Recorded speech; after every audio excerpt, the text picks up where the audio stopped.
14 days of the invasion of Ukraine, Russia launched over 775 ballistic and cruise missiles. Many airports, TV towers, and civilian buildings were destroyed.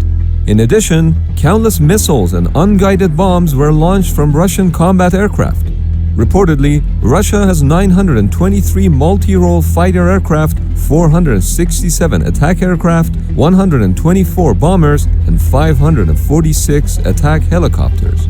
In contrast, Ukraine has 98 combat aircraft and just 15 helicopters. Of course, in practice, the number of operational aircraft is much less. But despite having a superior air force compared to that of Ukraine, the Russian Air Force has failed to achieve air superiority during the first 2 weeks of the war and appears to perform limited sorties into Ukrainian airspace. But why is that? In order to win a war in modern day, one side has to achieve air superiority. This means having control over the airspace in a way that permits them to conduct air attacks at any given time and place without interference from defensive air and missile threats. This is not a good situation for the defending side, as they would not be able to protect themselves against air attacks. To achieve air superiority, it's crucial to perform SEAD, or suppression of enemy air defenses. This is usually followed by DEED, which stands for destruction of enemy air defenses. But Russians have failed to engagedly believe to be that.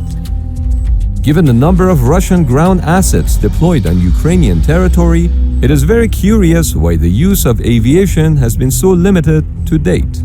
7th, 2022, 11 days into the conflict, Pentagon stated that airborne surface-to-air missile systems, specifically the long-range S-300 missiles, the medium-range Buk missile systems, and the short-range Tor missile systems, as well as hypermobile 9K-33 OSA surface-to-air missiles.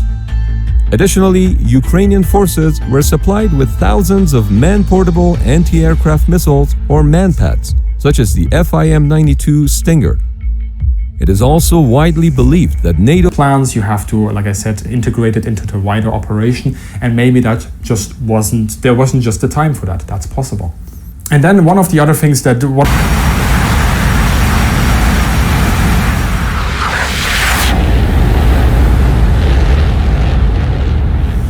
carriers, carrier-based aircraft of different types and purposes.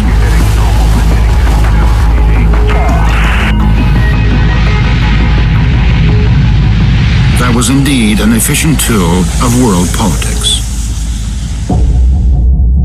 Therefore, the Soviets among these aircraft were the Yak-44 radar picket airplane,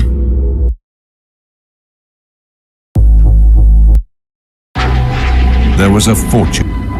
But first, a design would have to be found to intercept Russian bombers in a matter of only seconds.